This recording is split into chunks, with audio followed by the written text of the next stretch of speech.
Shalom, shalom, bonsoir, peuple de Dieu, nous sommes là.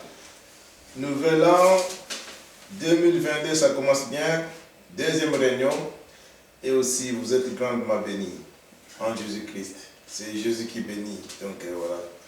Nous sommes là, toujours même adresse. Sur YouTube, Christian Delso. Et si place, vous pouvez venir chez Peniel. Rue Paul Johnson, numéro 55, 6061, Montigny-600, à Charleroi. Peuple de Dieu, vous êtes grandement bénis. Aujourd'hui, nous allons voir, vous qui aimez bien la bénédiction. C'est Dieu qui bénit. C'est Dieu qui donne toute la bénédiction. Et pour commencer, nous allons remettre notre étude biblique dans les mains de notre Dieu. Amen. Nous allons prier. Éternel Dieu, nous te bénissons, nous te sanctifions, Père. Merci pour ces moments que tu nous donnes encore le courage, que tu nous donnes encore, Père Saint, l'envie, Père Saint, de te servir. Soit au milieu de nous, parce que c'est ta parole qui s'accomplit. Père, nous sommes là, Père Saint Seigneur. Tu as dit là où deux ou trois s'unissent, tu es au milieu de nous. Nous sommes unis pour répandre ta parole. C'est notre devoir, c'est un choix que nous avons fait. Nous te bénissons, nous te sanctifions, Père Saint. Du début jusqu'à la fin, Père, nous laissons notre réunion, Père Saint, du début jusqu'à la fin dans le creux de ta main, dans ta présence, Père Saint. C'est pour cela, Père, nous voulons, Père, encore bénir toute personne qui regardera cette vidéo, qui soit bénie. Et donne-nous, Père Saint, l'inspiration. Donne-nous les oreilles spirituelles pour comprendre, surtout l'intelligence pour être toujours près de toi, Père. Nous voulons trouver cette approbation parce que c'est toi qui nous inspires. Et aussi bénir toute personne qui posera des questions pour que nous pouvons en faire un sujet de notre étude biblique. Nous te bénissons, nous te sanctifions, Père, dans le nom précieux de notre Seigneur Jésus-Christ. Amen. Éternel, notre Dieu, notre Père, nous te louons, nous te rendons grâce. Béni sois-tu et gloire à toi. Que ta parole, Seigneur, se fasse entendre. Qu'elle ne retourne pas à toi sans avoir fait ta volonté.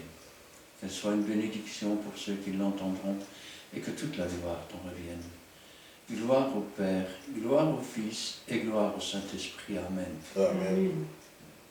Oui, Seigneur, merci de nous réunir encore ce soir sous ton saint regard pour cette étude biblique. C'est un privilège de venir vers toi. Merci pour ta présence et ton amour. Merci pour ta bonté, ta miséricorde et ta compassion. Et merci, Seigneur, car encore aujourd'hui, tu vas parler à chacun de nous et à ton peuple, surtout ceux qui vont regarder cette vidéo et qui vont écouter ta parole. Travaille leur cœur, oh mon Dieu. Fortifie-les, Seigneur, dans tes voies. Et donne qu'ils puissent être attentifs à ta parole, surtout à ce que tu vas parler. Montre-leur ce qu'ils doivent faire pour t'être agréable, mon Dieu. Et merci, Seigneur, pour tout ce que tu feras, car c'est toi qui as les paroles de la vie. Et c'est ton Saint-Esprit qui nous conduit dans toute la vérité. Gloire, honneur, puissance soit rendue dans le beau nom de Jésus-Christ. Amen. Amen. Voici, nous sommes là, toujours même heure et même place. Nous voulons décortiquer aujourd'hui, nous allons parler de quelque chose aussi très important pour ce que le peuple de Dieu attendait. Les gens veulent bien que Dieu puisse les bénir, mais comment? Comment Dieu peut te bénir? C'est ça notre sujet. Donc, comment l'Éternel peut te bénir? C'est pour cela, sans plus tarder, nous allons inviter le pasteur Christian donc, pour nous expliquer comment Dieu peut te bénir. Pasteur Christian. Amen. Avant toute chose, il faut savoir ceci. Quand on dit comment Dieu peut te bénir, ça veut dire quelles sont les conditions. Ça veut dire aussi de quelle manière Dieu peut te bénir. Et que fait-il pour te bénir? Alors, parfois j'ai entendu des paroles dans le genre « Je te bénis mon frère ». Alors, sachons que nous n'avons pas le pouvoir de bénir. Nous avons par contre la possibilité d'être un objet de bénédiction pour ceux qui nous approchent. Et ainsi donc devenir des instruments entre les mains de Dieu. Alors, pour commencer l'étude, j'aimerais d'abord prendre dans le livre de l'Exode, chapitre 23, à partir du verset 20 jusqu'à la fin du verset 25. Voici, j'envoie un ange devant toi, pour te protéger en chemin et pour te faire arriver au lieu que j'ai préparé.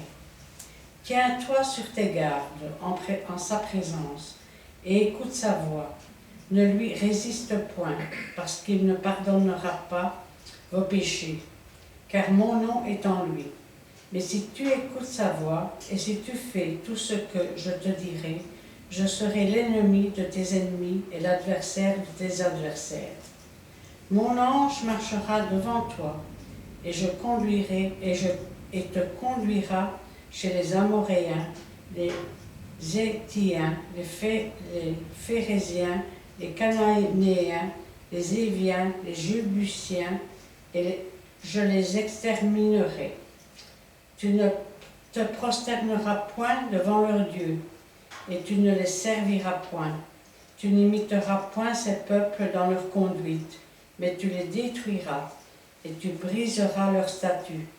Vous servirez l'Éternel, votre Dieu, et il bénira votre pain et vos eaux, et j'éloignerai la maladie du milieu de toi. Amen. Amen. Alors ici, bien sûr, c'est un passage de l'Exode, et donc, on parle de la marche dans le désert d'Israël, dans le pays promis, mais je vais dire, ce passage est aussi une parabole pour nous. Pourquoi? Parce que les nations que nous ne devons pas imiter, c'est le monde qui est dirigé par le prince du monde et par les esprits méchants dans les lieux célestes. Et puis, cet ange, Dieu nous dit que l'ange de l'Éternel campe autour de ceux qui le craignent. C'est une bénédiction d'être gardé par un ange. Et il dit encore autre chose, c'est que si nous obéissons à sa loi et à ses préceptes, regardez ce qu'il est dit au verset 25. Vous servirez l'Éternel votre Dieu, et il bénira votre pain. Voilà une chose étrange. Il bénira votre pain et il bénira votre eau. Alors, combien de fois j'ai entendu, ouvrez grandes vos oreilles, combien de fois j'ai entendu, Seigneur, bénis la nourriture que je vais prendre. Quelle erreur! Où avez-vous vu que Jésus disait, Dieu bénit la nourriture que je vais prendre? Si vous lisez Matthieu 14, verset 19, avant de multiplier les pains, il lève les yeux au ciel et il dit, je te rends grâce, je te remercie, parce que c'est une bénédiction d'avoir à manger. Pensez un petit peu, quand vous avez une tartine sur la table, combien de générations depuis la création du monde, de grains de blé ont poussé et ont été prévus de façon à ce que, au moment où vous en aviez besoin, cette tartine soit sur la table en face de vous. C'est déjà un véritable miracle. Parce que le diable, lui, s'est déchaîné pour que vous n'ayez rien à manger. Et c'est une bénédiction. Songez aux petits-enfants qui meurent de faim. Et vous me direz, mais s'il y avait un Dieu, ça n'arriverait pas. Alors moi, j'ai un Dieu. Et vous savez ce qu'il écrit dans la Bible? Quand la sécheresse aura frappé, quand la famine aura frappé, quand le ventre des enfants sera gonflé, si un homme, si un peuple élève la voix vers Dieu, moi je ferai tomber la pluie du ciel. Amen. Eh oui. Quand je pense à cela, je me dis, Seigneur, soit on demande à Dieu de bénir le pain, soit on essaye de le faire soi-même. Combien de fois j'ai vu des gens qui prenaient un pain en main et qui faisaient une croix dessus avec le couteau? Alors, à partir du moment où l'on croit qu'on peut bénir des objets, eh bien, on fait des objets bénis. Mais est-ce béni par Dieu? Puisque ça conduit, je vais dire, dans la superstition. Superstition qui conduit aux objets porte-bonheur, aux cornes d'abondance. Toutes des choses que Dieu a demandé de supprimer. Des choses qui ne devraient pas être. Regardez dans 1 Corinthiens chapitre 11, Jésus prit le pain. Après le souper, Jésus prit le pain. Il rendit grâce, il remercia Dieu pour le pain. Ensuite, il le rompit et le distribua aux disciples. Après le souper, il prit la coupe et dit, cette coupe est la nouvelle alliance en mon sang. Il rendit grâce, il remercia Dieu. Quand nous mettons à table, nous n'avons pas le pouvoir de bénir les objets, mais Dieu, lui, il nous a déjà bénis. Parce que c'est une bénédiction d'avoir... Quand vous dites dans vos prières, donne-nous notre pain quotidien, et quand il dit, je bénirai le pain, je bénirai l'eau, il ne parle pas seulement de nourriture, parce que la Bible nous enseigne, l'homme ne vivra pas de pain seulement, ça veut dire qu'il va vivre aussi du pain, mais il vivra de toute parole qui sort de la bouche de Dieu. Et la parole, c'est celle qui a été faite chair. Jésus lui-même a dit, je suis le pain qui est descendu du ciel. Quel pain manges-tu? À qui obéis-tu? Est-ce que tu manges? Est-ce que ton pain est béni? Est-ce que ton pain est agréé par Dieu? Est-ce que ton pain est celui que Dieu a préparé pour toi? S'il y a de la levure dans ton pain, et méfiez-vous de la levure des pharisiens, alors ton pain n'est pas une bénédiction, il est une malédiction. Si ton eau vient des sources crevassées, si elle vient des eaux boueuses du péché, alors elle est une malédiction. Mais si maintenant elle vient des torrents d'eau vive, c'est une eau bénie, une eau qui va nous conduire dans toute la vérité, une eau qui va nous aider à marcher et à prendre possession et nous asseoir dans les lieux célestes. Quand je pense à cela, je me dis,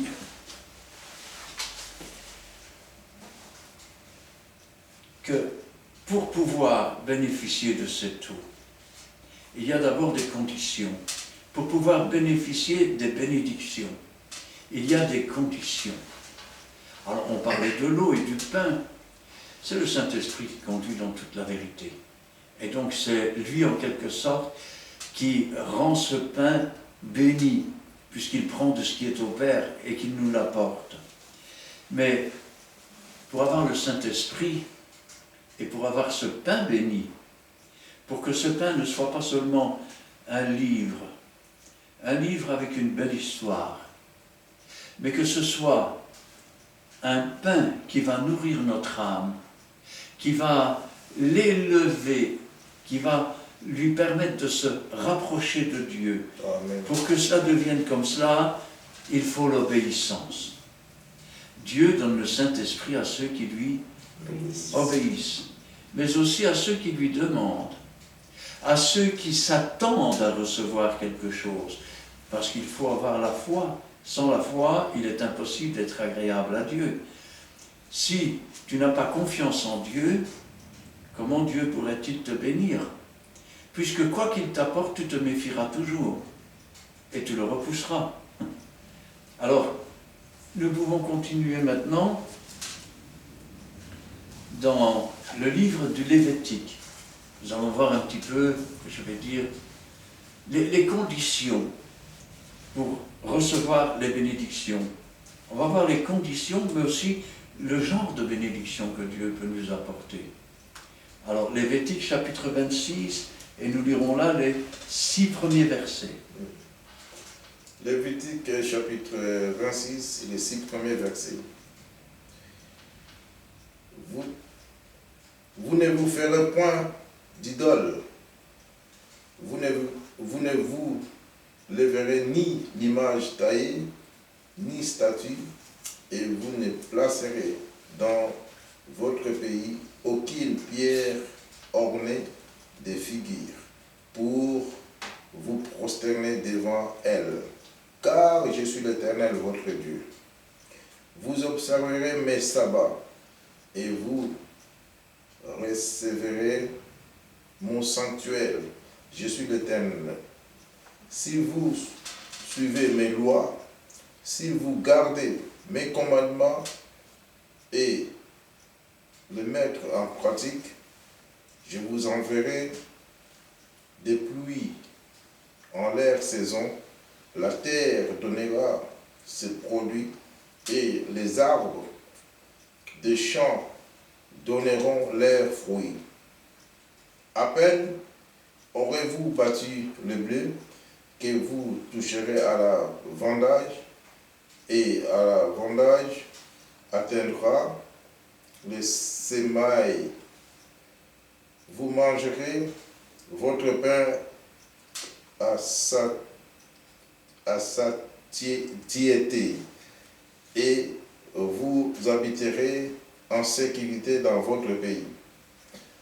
Je mettrai la paix dans le pays, et personne ne troublera votre sommeil. Je ferai disparaître du pays des bêtes féroces, et l'épée ne passera point par votre pays. Amen. Alors, première condition. Là, je m'adresse, entre autres, à tous ceux qui, quelque part, ont embrassé le catholicisme ou l'orthodoxie. Dieu dit, tu ne te feras pas de posture, ni de belle forme humaine. Tu ne tailleras pas de posture qui est le visage d'un homme. Alors, ça c'est la première chose. La deuxième chose, tu ne t'agenouilleras pas devant. Tu ne les invoqueras pas. Parce que toute personne qui fait ça est en abomination devant Dieu. Et vous direz, c'est un sacrilège ce que vous dites. Alors réfléchissez, au lieu de vous agenouiller et d'invoquer Dieu en vérité et en esprit, vous vous agenouillez devant un morceau de bois, devant un morceau de plastique, devant un morceau de plâtre, devant un morceau de pierre, qui ne peut rien faire pour vous. La seule chose qu'il peut faire, c'est vous détourner de Dieu. Vous en avez peut-être chez vous. Alors je vais vous dire une chose. Si un jour il y a le feu dans votre maison, si vous ne les portez pas sur votre dos, ce n'est pas eux qui vont vous sortir de la maison. Et ils brûleront avec votre maison. Vous adorez la création de l'homme et non le créateur. Parce que la posture, c'est une création de l'homme, faite par la main de l'homme. Si vous lisez la Bible, vous verrez qu'il coupe des arbres, des rouvres, il fait du feu avec, il se chauffe, il cuit ce qu'il a besoin pour manger, il dit « Ah, je me chauffe », avec le reste, il fait une idole, une posture, une abomination, une belle forme humaine pour qu'elle habite dans les maisons. Il n'a pas l'intelligence, ni le bon sens de dire « ce que j'ai dans la main, c'est du mensonge ». Vous entendez, du mensonge. Et le père du mensonge, c'est le diable. Ce qui veut dire que tous les cultes mariolâtres, qu'on appelle ça, ce sont des cultes diaboliques. Alors,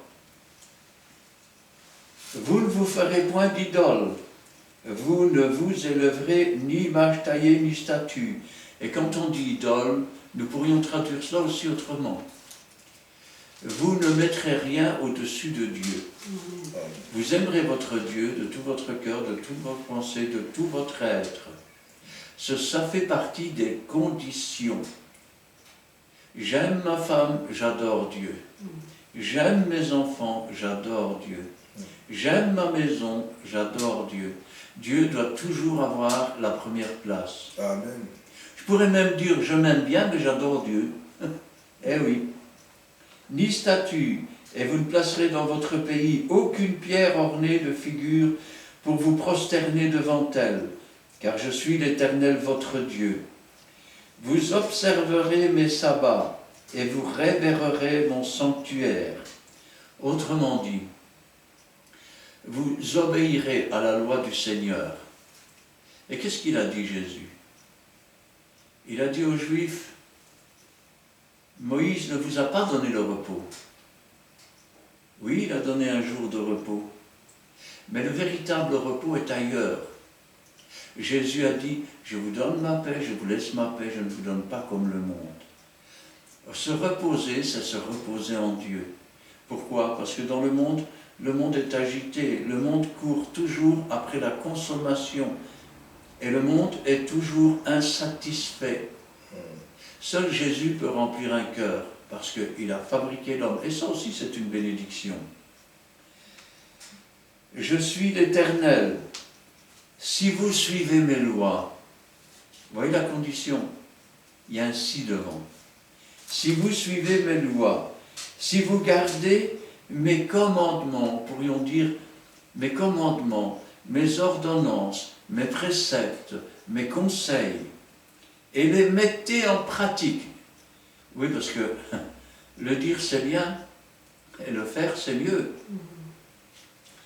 Il ne faut pas devenir comme ceux dont Jésus parlait quand il disait les pharisiens sont derrière la chair, les scribes, faites ce qu'ils disent mais ne faites pas ce qu'ils font.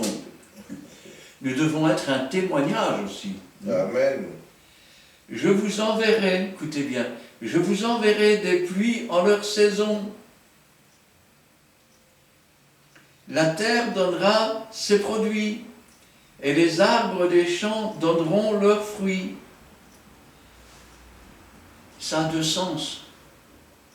Nous pourrions dire, je vous enverrai les pluies de la première et de l'arrière-saison. On parle du Saint-Esprit ici, de l'eau. La terre donnera ses produits. Le travail alors portera du fruit, parce qu'il sera conduit et dirigé par l'œuvre du Saint-Esprit. Et c'est une bénédiction. Pourquoi? Parce que celui qui ramène quelqu'un de son péché, il lui sera pardonné un grand nombre de fautes. Allez par toutes les nations, faites des disciples, baptisez-les au nom du Père, du Fils, du Saint-Esprit, enseignez-leur tout ce que je vous ai prescrit. Et les arbres des champs donneront leurs fruits. Celui qui se met sous l'abri du Très-Haut est comme un arbre planté près d'un courant d'eau, et il porte des fruits en sa saison. Cet aveugle que Jésus avait guéri, il regardera autour de lui, il dira, je vois des hommes et j'en vois comme des arbres qui marchent. À peine aurez-vous battu le blé que vous toucherez à la vendange. Waouh! Qu'est-ce que ça veut dire cette phrase bizarre en un terme spirituel? Quand on récolte le blé, il y a de la paille autour. Vous savez, c'est un peu comme quand on coule de l'acier, il y a de la gangue, c'est-à-dire des matières indésirables. Et pour pouvoir avoir le grain qui est bon et avec lequel on fait une bonne farine, il faut d'abord enlever les écailles. Et pour cela, on prend un fléau et on bat le blé avec le fléau. Ensuite, on tire sur les côtés du tissu sur lequel il se trouve, on lance les grains en l'air. Comme les grains sont plus lourds, ils retombent dans le tissu, alors que la paille, elle s'envole au vent. Et c'est ainsi que Dieu nous demande de décortiquer la parole de Dieu. Pourquoi? Amen. Parce qu'en décortiquant la parole de Dieu, nous avons alors, le blé pur de la parole de Dieu. À ce moment-là, quand nous le partageons, c'est un peu comme si nous partions pour la moisson.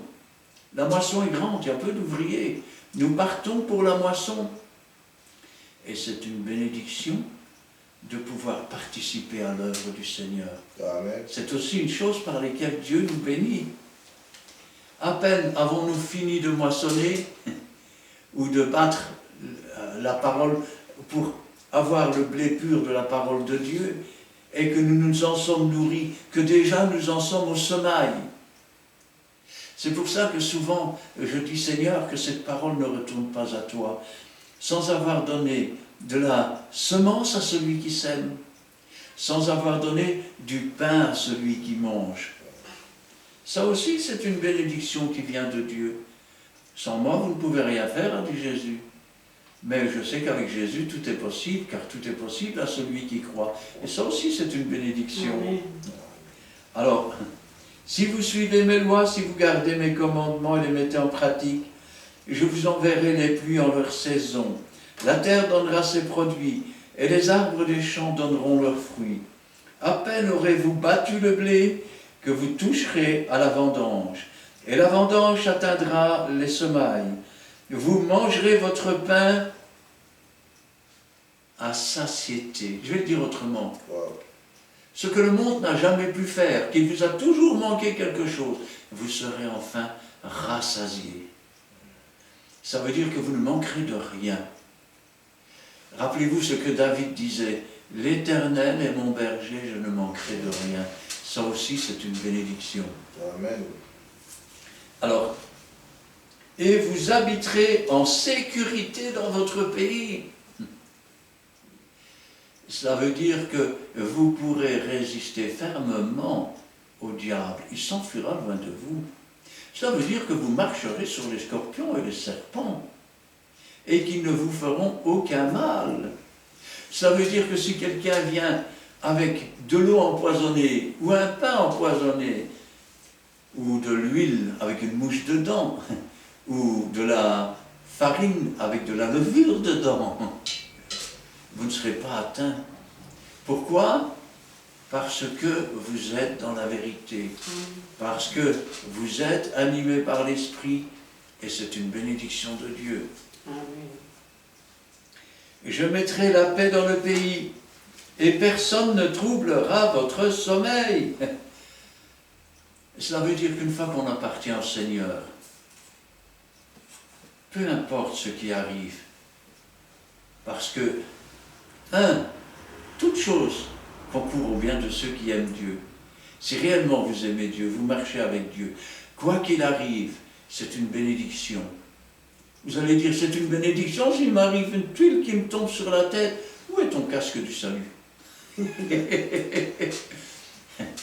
Peut-être que si tu examinais un peu mieux la situation, et que si tu te demandais, tiens, il arrive ça, qu'est-ce que Dieu veut me montrer?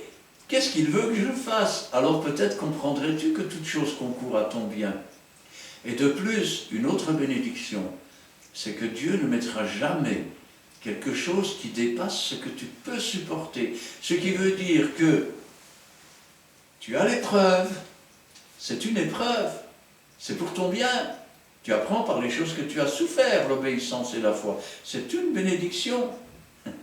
Mais avec l'épreuve, Dieu donne le moyen de s'en sortir. Et ça aussi, c'est une bénédiction. Amen. Alors, je mettrai la paix dans le pays, personne ne troublera votre sommeil. Je ferai disparaître du pays les bêtes féroces. Nous n'avons pas à lutter contre la chair et le sang, mais contre la domination, contre les esprits méchants dans les lieux célestes. Et vous voulez savoir à quoi ça ressemble? Avez-vous déjà vu une cathédrale? Alors, allez à Sainte-Gudule par exemple, et regardez bien l'extérieur des églises catholiques. Vous allez voir ce que c'est que les bêtes sauvages. Et ils leur ont fait des endroits pour les installer sur le bâtiment. La maison est gardée par le diable. Eh oui. Les bêtes sauvages, ce sont les esprits méchants, les esprits errants. Ce ne sont pas des êtres humains comme nous. Je ferai disparaître les bêtes féroces, et l'épée ne passera point par votre pays. L'épée de la destruction. Pourquoi? Parce que vous avez l'épée de l'Esprit qui est la parole de Dieu. Ça aussi, c'est une bénédiction. Amen. Vous savez pourquoi? Parce que quand le diable vient pour vous tenter, Jésus répond par la parole de Dieu. Amen. Et de même, cette parole, Dieu vous la confie comme une épée qui est destinée à combattre contre le malin d'un côté et pour parler d'amour de l'autre à l'âme qui souffre. Alors, bien sûr, nous avons l'obéissance, nous avons les promesses, mais parfois nous avons affaire à des gens qui vivent dans l'illusion. Alors, l'illusion, c'est quoi? Ben voilà, j'ai une église. Déjà, nous n'avons pas d'église, et quelle maison pourrions-nous bâtir à Dieu, puisque toutes ces choses, c'est Dieu qui les a faites. Donc, s'il les met à notre disposition, c'est une bénédiction. Eh oui. Si j'ai un pantalon, c'est que Dieu l'a mis à ma disposition, c'est une bénédiction. Au lieu de nous plaindre pour ce que nous n'avons pas, commencions par remercier pour ce que nous avons. Alors, je disais donc, voilà, nous avons une église, nous avons un pasteur, c'est bien, non? Magnifique. Et nous avons un culte, c'est bien.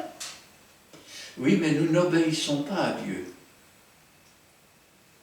Et donc, nous sommes dans l'illusion de servir Dieu, alors qu'en réalité, nous ne sommes nulle part. Pourquoi? Parce que nous n'obéissons pas à la parole de Dieu. Dieu a dit cela, mais moi. Alors vous dites, oui, mais il ne faut pas exagérer, ça a toujours existé. Dieu nous enseigne et nous dit, il n'y a rien de nouveau sous le soleil. Quand tu crois qu'une chose est nouvelle, elle a déjà existé. Amen. Et je vais vous montrer que ça a déjà existé. Nous sommes ici dans le livre des Juges, chapitre 17, et nous lirons les 13 premiers versets. Il y avait un homme de la montagne d'Éphraïm, nommé Mika. Il dit à sa mère, les 1100 cycles d'argent qu'on t'a pris, et pour lesquels tu as fait des imprécations, c'est-à-dire, des imprécations, c'est quand vous dites que soit maudit celui qui a fait cela. Je vous rappelle aussi qu'il ne peut pas sortir de notre bouche la bénédiction et la malédiction dans la même bouche. Alors, pour lesquels tu as fait des imprécations, même à mes oreilles, voici cet argent est entre mes mains. C'est moi qui l'avais pris. Il l'a volé à sa mère. Et puis il a fait semblant de rien. Sa mère, elle a dit, maudit soit celui qui prend l'argent. C'est moi qui l'avais pris.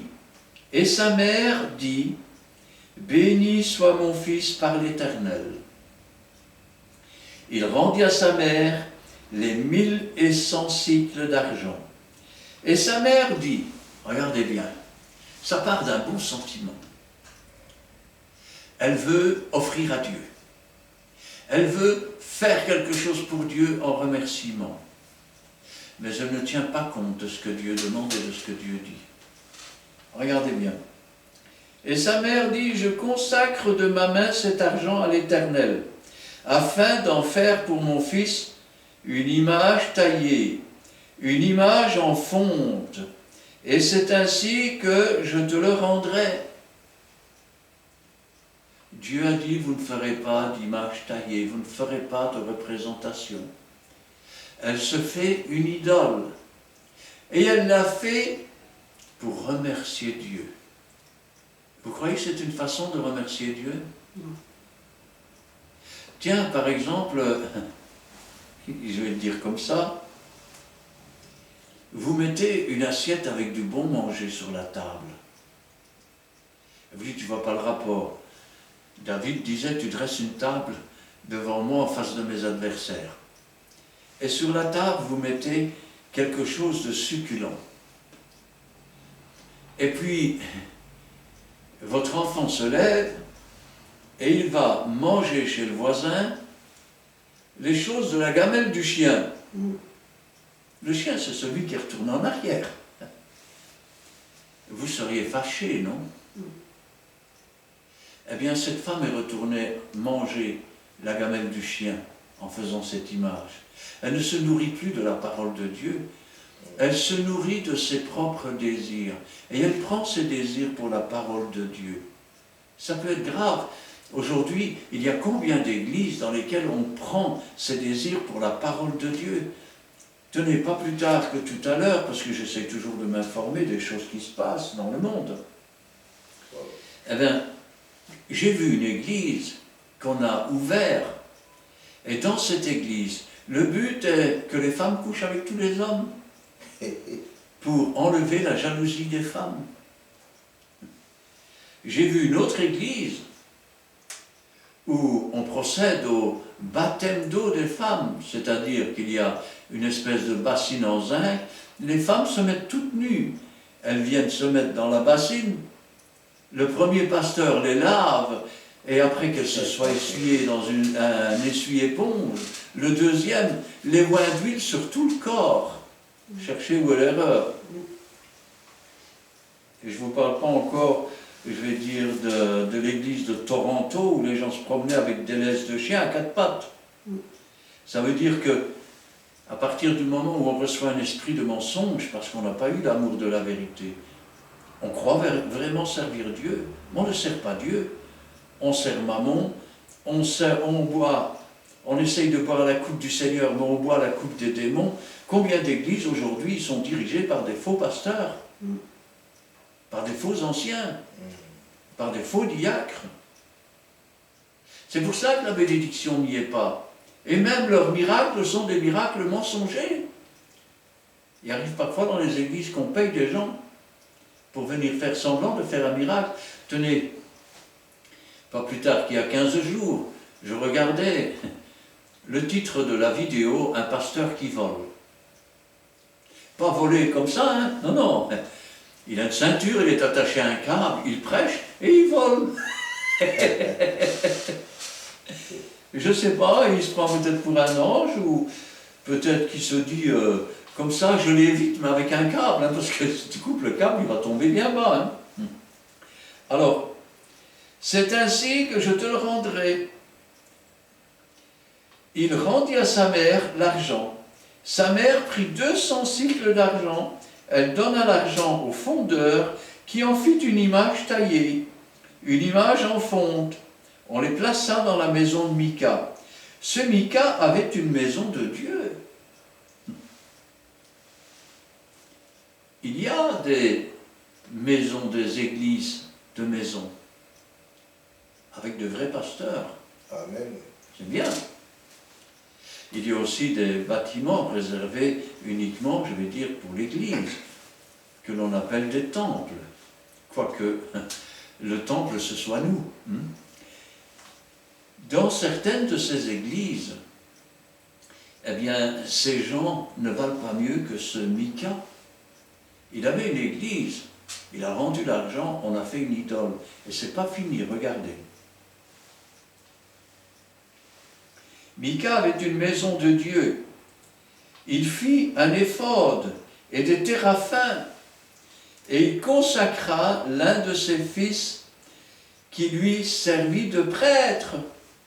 Alors c'est eux qui décident. Tenez, on arrive dans une réunion de pasteurs, ben, c'est pas moi, non. C'est un fait.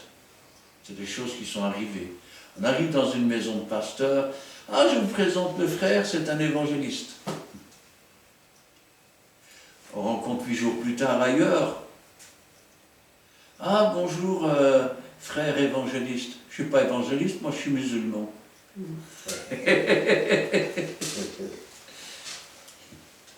Ainsi, comme il est dit ici, il fit un éphod et des téraphins, et il consacra l'un de ses fils qui lui servit de prêtre. Alors ces gens nomment des diacres, ils nomment des anciens, ils nomment des évangélistes, des gens qui ne sont même pas convertis, ou alors des gens qui n'ont aucune connaissance. Ah oui. des gens qui n'ont pas reçu le ministère de Jésus, des gens qui ne sont pas animés de l'Esprit de Dieu. C'est grave. En ce temps-là, il n'y avait pas de roi en Israël. Chacun faisait ce qui lui semblait bon. Et il y avait un jeune homme de Bethléem, de Juda, de la famille de Juda. Il était lévite. Les lévites, c'étaient des sacrificateurs. Et il séjournait là. Cet homme partit de la ville de Bethléem, de Juda, pour chercher une demeure qui lui convint.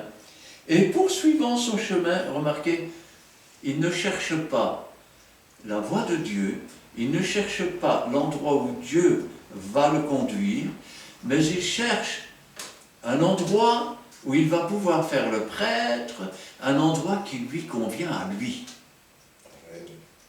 à sa pensée, à sa façon d'agir.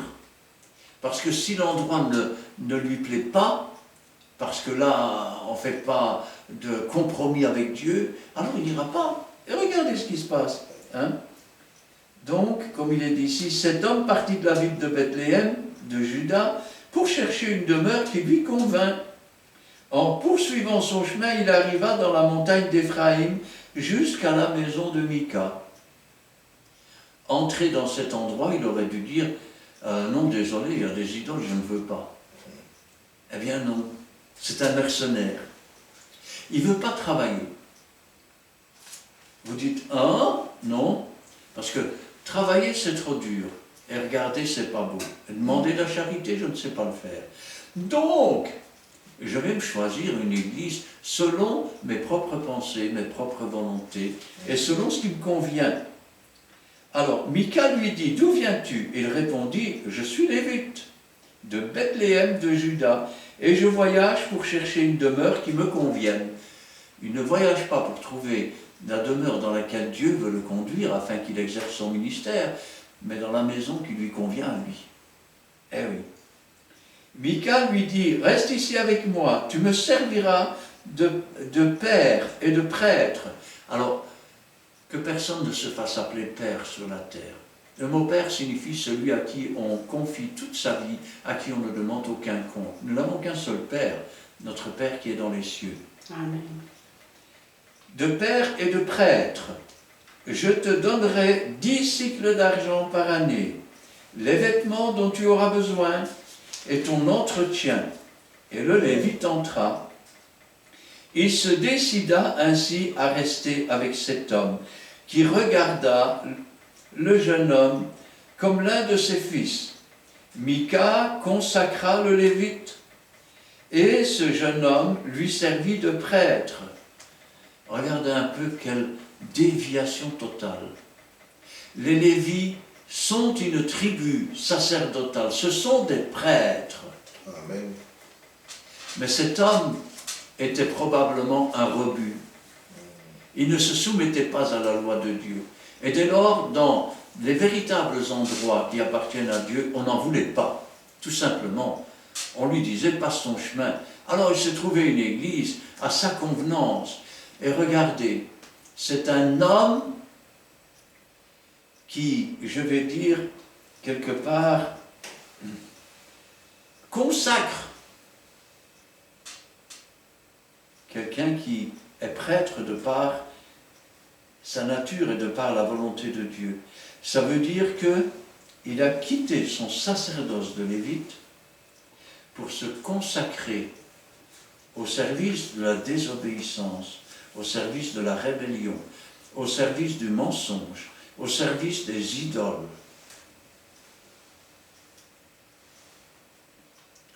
Ainsi, Mika consacra le Lévite, et ce jeune homme lui servit de prêtre et demeura dans sa maison. Et Mika dit, « Maintenant je sais que l'Éternel me fera du bien, puisque j'ai ce Lévite pour prêtre. » Maintenant je peux faire tout ce que je veux, je me suis fait des idoles, je me suis fait une fausse maison de Dieu, mais attention, j'ai consacré. Alors que le Lévite est consacré de par sa naissance. J'ai consacré un Lévite. Comme le Lévite est le prêtre chez moi, je sais que Dieu va bénir. parce qu'un homme monte sur la tribune et qu'il dit qu'il est pasteur, vous croyez que Dieu va vous bénir? Obéissez à Dieu. Amen. Repentez-vous. Changez de vie. Alors Dieu va vous bénir. Obéissez à sa parole. Quand vous verrez une chose qui se fera et que la Bible dit exactement le contraire de ce qui se fait, mettez-le sur la table, dites, comment ça se fait qu'on fait ça alors que Dieu dit ça? Et s'il n'est pas d'accord avec vous, sortez chercher notre Église. Parce que de toute façon, on ne peut rien, je vais dire, tirer de ce genre de personnage. Alors, vous voyez des gens qui pensent être bénis, qui sont dans l'illusion, comme ce Mika. Il pensait parce qu'il avait un prêtre lévite, il pensait parce qu'il avait une église, il pensait que parce qu'il avait fait des postures, il allait être béni de Dieu. Alors que Dieu dit exactement le contraire. Alors, c'est bien de parler de l'Ancien Testament, mais si on parlait maintenant du Nouveau Testament et des bénédictions que Dieu nous donne. Alors pour ça, on peut aller voir dans Éphésiens, chapitre 1, versets 3 à 14. Béni soit Dieu, le Père de notre Seigneur Jésus-Christ, qui nous a bénis de toutes sortes de bénédictions spirituelles dans les lieux célestes en Christ. En lui, Dieu nous a élus avant la fondation du monde, pour que nous soyons saints et irrépréhensibles devant lui, nous ayant prédestinés dans son amour à être ses enfants d'adoption par Jésus-Christ, selon le bon plaisir de sa volonté, à la louange de la gloire de sa grâce qu'il nous a accordée en son bien-aimé. En lui, nous avons la rédemption par son sang, la rémission des péchés, selon la richesse de sa grâce, que Dieu a répandue abondamment sur nous par toute espèce de sagesse et d'intelligence, nous faisant connaître le mystère de la volonté, selon le bienveillant dessein qu'il avait formé en lui-même, pour le mettre à exécution lorsque les temps seraient accomplis, de réunir toutes choses en Christ, celles qui sont dans les cieux et celles qui sont sur la terre. En lui, nous sommes aussi devenus héritiers, ayant été prédestinés suivant la résolution de celui qui opère toutes choses d'après le conseil de sa volonté, afin que nous servions à la louange de sa gloire, nous qui d'avance avons espéré en Christ. En lui, vous aussi, après avoir entendu la parole de la vérité, l'évangile de votre salut, en lui vous avez cru et vous avez été scellés du Saint-Esprit qui a été promis, lequel est un gage de notre héritage pour la rédemption de ceux que Dieu s'est acquis à la louange de sa gloire. Amen. Amen. Béni soit Dieu, notre Père, Seigneur de Jésus-Christ, qui nous a bénis de toutes sortes de bénédictions spirituelles. Alors, en quoi Dieu nous a bénis? D'abord, il nous a attirés. Il nous a attirés vers Jésus. Et Jésus nous a ouvert ses bras. Ensuite, le Saint-Esprit nous a convaincus de péché, de justice et de jugement. C'est une bénédiction. Nous avons donc accepté Jésus-Christ. C'est une bénédiction de pouvoir être appelé à accepter Jésus. Et vous dites, je ne comprends pas bien. J'ai plus de 60 ans, je n'ai jamais été appelé par le roi. Je n'ai jamais été appelé par la princesse ou par le prince, pour quoi que ce soit. Mais je peux vous dire que j'ai été appelé par Dieu lui-même, le créateur de toutes choses. J'ai été reçu par le roi des rois et le seigneur des seigneurs. Et il m'a accueilli. Et quand je pense à ça, je dis, Seigneur, c'est une grâce, c'est une bénédiction. Vous voulez savoir quel genre de bénédiction on reçoit de Dieu?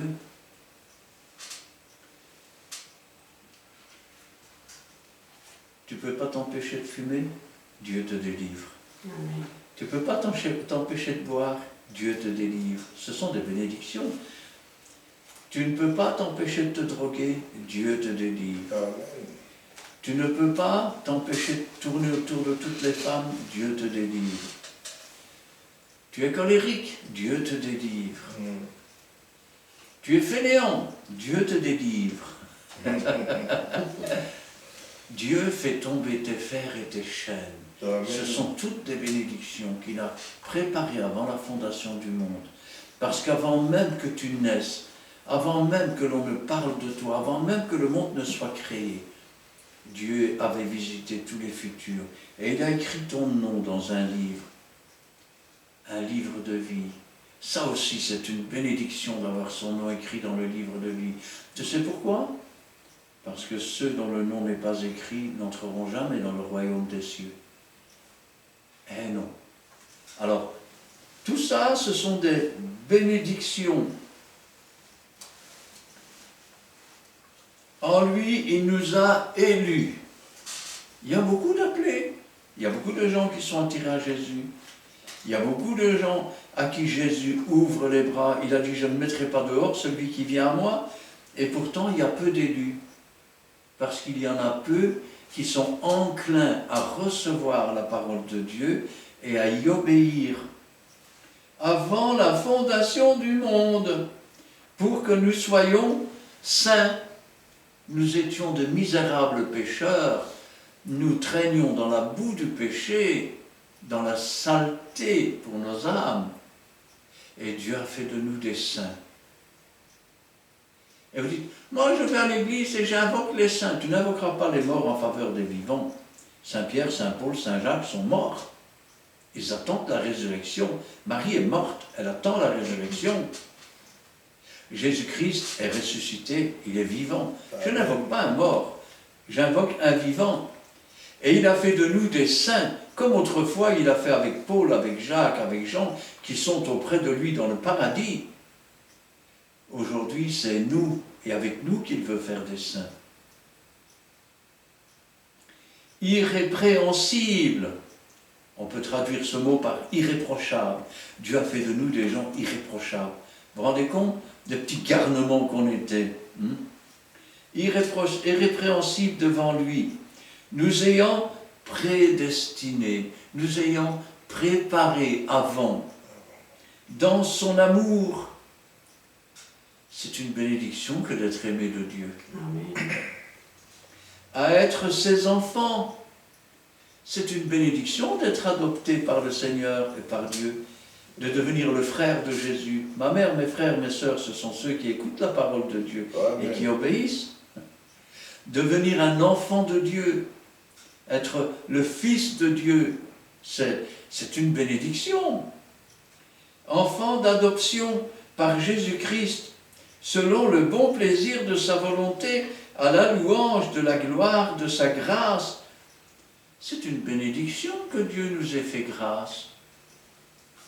Parce que s'il ne nous avait pas fait grâce en vertu du sacrifice de Jésus, on serait tous morts par nos offenses. Et il n'y a personne qui serait sauvé. Qu'il nous a accordé en son bien-aimé. En lui, nous avons la rédemption. La rédemption, c'est le pardon. C'est l'effacement définitif. C'est la réintégration dans l'image de Dieu que nous avions perdue. Oh, ne regardez pas l'écran, parce que nous avons reçu la rédemption de nos âmes seulement. Nous devons encore recevoir la rédemption de nos corps. Et pour cela, il faut obéir, car Dieu donne le Saint-Esprit à ceux qui lui obéissent. Et si le Saint-Esprit habite en toi, tu recevras la rédemption de ton corps à la résurrection. La rédemption par son sang. La rémission des péchés, selon la richesse de sa grâce, que Dieu a répandue abondamment, par toute espèce de sagesse et d'intelligence. Nous étions des ânes, nous avions reçu une éducation d'âne. Et vous dites, quand même, les parents vous envoyaient à l'école, Et qu'est-ce qu'on a appris? On avait des cours catholiques avec des postures et des statues et des dessins. On avait des leçons de morale pour vivre. Je ne dis pas que la leçon de morale est mauvaise, je dis simplement pour vivre comme dans le monde. Mais qui nous a ramenés vraiment vers notre Père? Qui nous a donné l'intelligence pour comprendre sa parole? Qui nous a donné la sagesse? La sagesse et l'intelligence que pour pouvoir... Le commencement de la sagesse, c'est de craindre de déplaire à Dieu. Comment pouvons-nous craindre de déplaire à Dieu? Parce que nous avons compris l'amour qu'il a eu pour nous, et qu'en retour de l'amour qu'il nous a apporté, nous ne voulons pas lui déplaire. C'est le commencement de la sagesse. L'intelligence, qui a conduit dans toute la vérité? C'est Dieu, le Saint-Esprit. C'est une bénédiction, ce sont des bénédictions tout cela. C'est pas n'importe quoi. Nous faisons connaître le mystère de sa volonté. Je parlais des catholiques tout à l'heure.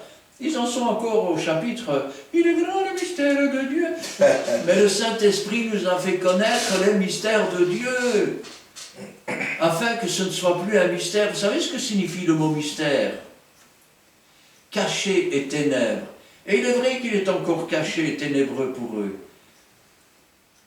Mais nous voyons au travers du voile de la chair de Christ. Amen. Et donc, ce n'est plus un mystère, c'est un apocalypse. Oh, non, ce n'est pas une catastrophe, c'est une révélation. Et c'est le Saint-Esprit qui nous révèle ces choses. C'est une bénédiction. Selon la bienveillance, nous faisons connaître les mystères de sa volonté, selon le bienveillant des saints qu'il avait formés en lui-même. Aujourd'hui, nous connaissons la volonté de Dieu et nous savons ce que Dieu attend de nous. Allons-nous être comme les rebelles dans le peuple d'Israël qui a erré 40 ans dans le désert?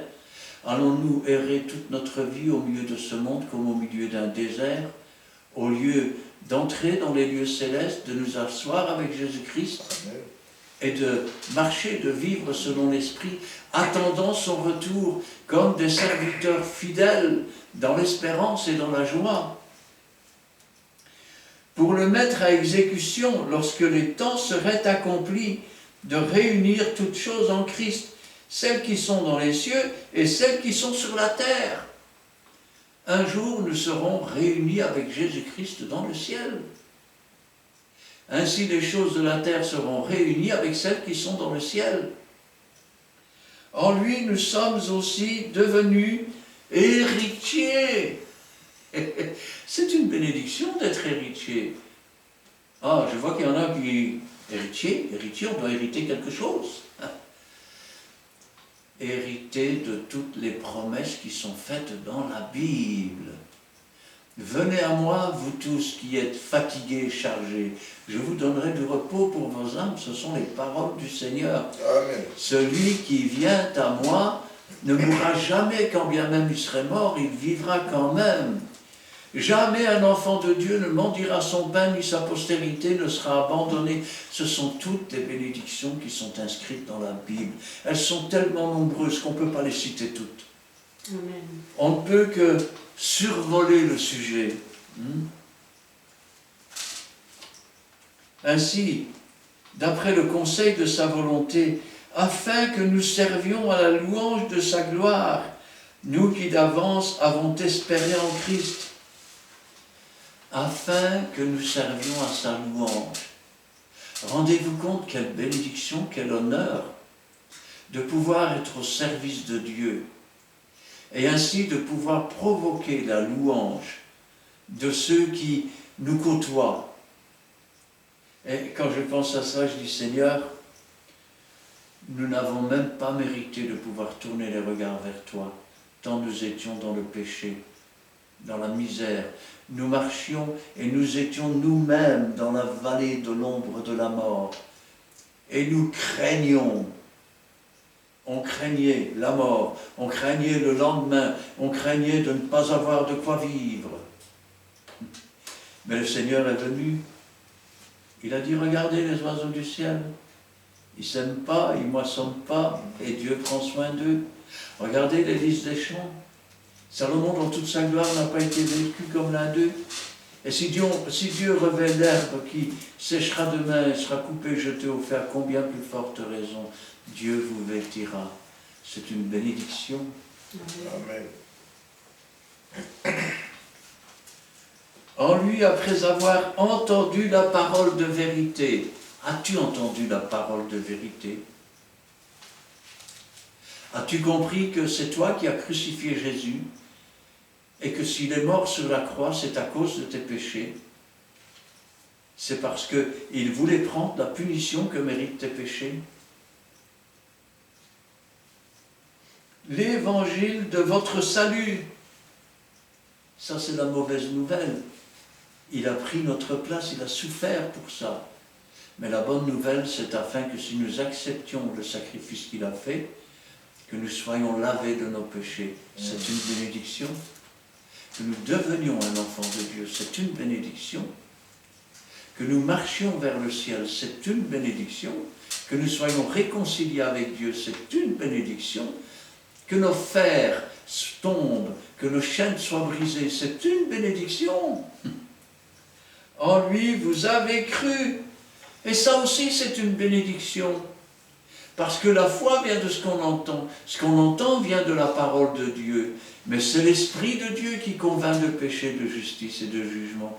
Et ça, c'est une bénédiction que Dieu nous a faite, nous qui ne méritions rien.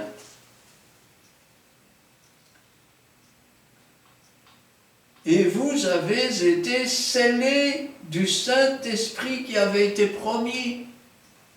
Il y a les promesses, mais il y a la bénédiction. Une parole de Dieu n'est jamais morte. Dieu promet, et ce que sa bouche dit, son bras l'accomplit. Ça veut dire que si tu marches dans les voies de Dieu, tu vas être scellé par le Saint-Esprit. Tu sais ce que ça veut dire, scellé par le Saint-Esprit? Ça veut dire que le Saint-Esprit va venir habiter en toi. Ça veut dire que le Saint-Esprit va régner dans ton être, dans tes pensées, dans tes visions. C'est plus toi qui vas vivre, c'est Jésus-Christ qui va vivre. Et une fois que ce cachet sera mis, plus rien ne pourra te séparer de l'amour de Dieu. La mort elle-même ne pourra pas, parce que même mort tu vivras encore. L'apôtre Paul disait, si je vis pour Jésus, si je meurs, je vais près de Jésus. Je veux déjà bien être près de Jésus, mais je ne veux pas partir avant d'avoir fait ce que Dieu a préparé pour moi. Amen. Je ne voudrais pas partir sans avoir terminé ce que Dieu a préparé. Sinon, je serais un ingrat. Par lequel nous avons été scellés par le Saint-Esprit qui avait été promis. Dans l'Ancien Testament, il a été promis à Joël. Dans les derniers temps, dit Dieu, je répandrai de mon esprit sur toute chair. Vos fils et vos filles prophétiseront, vos jeunes gens auront des visions, vos vieillards auront des songes. Oui, même sur les serviteurs et sur les servantes, en ces jours-là, je répandrai de mon esprit. Et ils prophétiseront. Lequel est un gage. Vous entendez, c'est un gage. Lequel est un gage de notre héritage. Wow. Vous savez pourquoi, dans l'Ancienne Alliance ou dans le Nouveau Testament, des gens ont marché. On les a arrêtés, on les a battus, on les a jetés en prison. Certains ont été écartelés, d'autres ont été sciés, d'autres torturés. Pourquoi ils n'ont pas renié Jésus? Parce qu'ils avaient ce gage à l'intérieur d'eux-mêmes. Ils savaient qu'ils appartenaient à Dieu. Ils savaient que Dieu ne le laisserait pas tomber. Parce que quand Jésus a dit sur la croix, « Mon Dieu, pourquoi m'as-tu abandonné » Avez-vous déjà vu souvent Jésus poser des questions? Quand il pose une question, c'est à nous de répondre. Dieu a détourné les regards de toi parce que tu portais mon péché, afin que désormais Dieu ne détourne plus jamais le regard de moi. Et c'est une bénédiction, lequel est un gage de notre héritage pour la rédemption de ceux que Dieu s'est acquis. Il s'est acquis au prix du Fils unique qu'il a envoyé. à la louange de sa gloire. Nous devons être un instrument de louange. Les gens, quand ils te voient, tu dois être un témoignage pour ce monde.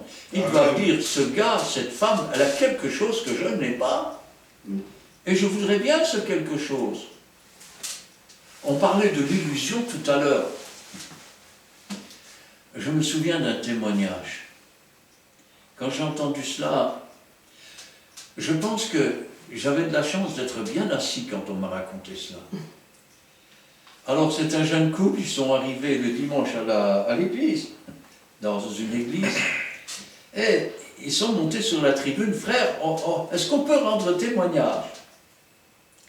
Déjà, je pense qu'il aurait dû écouter le témoignage avant. Et au moins, il s'en serait fait une idée, il aurait peut-être dit, écoute, il y a quelque chose qui ne va pas là. Et ce jeune couple est monté, et voilà, nous avions besoin d'une machine à laver. Ça faisait un moment qu'on y réfléchissait, mais nous n'avions pas les moyens. Et en passant devant une maison, nous avons vu une toute nouvelle machine à laver. En regardant, j'avais remarqué qu'elle n'était pas usée, il n'y avait pas de rouille, il n'y avait rien, elle était comme neuve. Et puis un monsieur est sorti, il nous a dit, vous faites quoi? On regardait, monsieur. Et le monsieur nous a dit, c'est une toute nouvelle machine à laver que je viens d'acheter. Je l'ai mis dehors parce que quand je la mets en route et que je mets du linge dedans, la machine, elle saute de droite à gauche. Et qu'est-ce que vous comptez faire? Ben, je ne sais rien faire avec. On peut la prendre. Oui, vous pouvez la prendre. Qu'est-ce que vous voulez que je fasse avec? Et ils sont partis. Ils sont rentrés chez eux. Ils ont tiré les 2 barres de fer qui bloquaient le tambour. Et ils se sont achetés une nouvelle machine sur le compte de cet homme-là. Ils auraient pu dire à ce monsieur, il n'y a que 2 barres à retirer, non? Fais pour les autres ce que tu voudrais bien qu'on fasse pour toi. Et puis, ils auraient pu lui dire, même s'ils ne le savaient pas, mais écoute, comme c'est une nouvelle machine, elle doit être garantie. Si tu la reportes au magasin, ou si tu téléphones, ils vont venir voir ce qu'il y a qui ne va pas. Ils ont volé la machine à laver de ce monsieur. Et ils rendaient témoignage sur une tribune qu'ils avaient été bénis. Ne confondez pas l'œuvre du diable et la bénédiction de Dieu. Ne cherchez pas des illusions là où il n'y en a pas. Ce qui est blanc est blanc. On ne mélange pas les torchons avec les serviettes. Un chien est un chien. Eh oui, et une truie est une truie. Alors, nous avons été, donc comme je le disais ici, on change de passage, donc dans Actes 3 et le verset 26. Nous avons donc été scellés. Quand une lettre est scellée, elle est fermée. Celui qui peut lire la lettre, c'est le destinataire. Ce qui veut dire qu'il est le seul qui va pouvoir l'ouvrir. Ça veut dire que quand nous sommes scellés par le Saint-Esprit, nous appartenons à Dieu, nous sommes la propriété de Dieu. Dieu s'est acquis notre âme, notre être, non pas pour faire comme le diable, quand certains ont vendu leur âme au diable pour s'en servir, presser le citron et nous jeter à la poubelle. Non, pour nous réintégrer dans le royaume de Dieu, que nous n'aurions jamais dû quitter s'il n'y avait pas eu le péché. Alors, Acte 3 et verset 26. Acte 3, verset 26. C'est à vous, premièrement, que Dieu, ayant suscité son serviteur, l'a envoyé pour vous bénir, en détournant chacun de vous de ses iniquités. Amen. Il parle aux Juifs. Il dit, c'est à vous, premièrement, que Dieu a suscité son serviteur, l'a envoyé pour vous bénir en vous détournant de vos iniquités. Le Saint-Esprit ne nous conduit pas seulement dans la vérité de la parole de Dieu, mais il met en nous une séparation entre le péché et nous, afin que nous comprenions que les iniquités, les choses iniques, ignobles quelque part aux yeux de Dieu, le Saint-Esprit va nous dire non, ça Dieu n'aime pas. Et Dieu ne veut pas cela. Et si maintenant il l'a dit premièrement aux Juifs, secondement, il l'a dit à nous. Comment s'est-il tourné vers nous? Dieu n'a pas abandonné son peuple Israël, mais il s'est tourné vers nous pour susciter sa jalousie. En sorte que Dieu a permis la chute d'Israël pour que nous soyons relevés. Et je peux vous dire que le relèvement d'Israël, ce sera l'enlèvement de l'Église. Et au moment de l'enlèvement de l'Église. Ainsi, Jésus et Dieu et le Saint-Esprit nous ont adoptés. Nous passons dans l'Évangile de Jean, chapitre 1, versets 8 à 13. Jean 1, 8, 13. Il n'était pas la lumière, mais il fut envoyé pour rendre témoignage à la lumière. Cette lumière était la véritable lumière qui éclaire tout homme venant dans le monde. Elle était dans le monde, et le monde a été fait par elle, et le monde ne l'a point connue.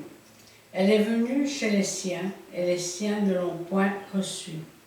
Mais à tous ceux qui l'ont reçue, à ceux qui croient en son nom, elle a donné le pouvoir de devenir enfants de Dieu, lesquels sont nés non du sang, ni de la volonté de la chair, ni de la volonté de l'homme, mais de Dieu. Amen. Amen. Alors, parfois on se pose des questions. On se dit, ben voilà, Jésus envoie ses disciples, faites des disciples, baptisez-les, enseignez-les. Mais imaginons un peuple où il n'y a personne qui a jamais mis les pieds.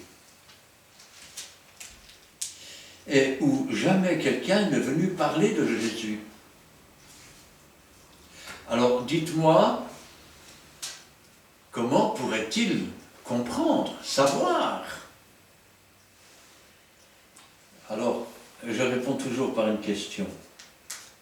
Vous arrivez par exemple en Amazonie, il y a des lieux où l'homme n'a jamais mis le pied.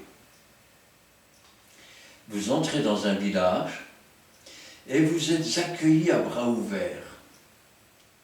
On fait pour vous ce qu'ils voudraient bien qu'on fasse pour eux. Et non seulement on vous reçoit à bras ouverts, mais en plus, on vous traite comme un frère, comme un ami. Maintenant, vous sortez de ce village. Vous entrez dans un autre village, et là, vous tombez face aux sorciers.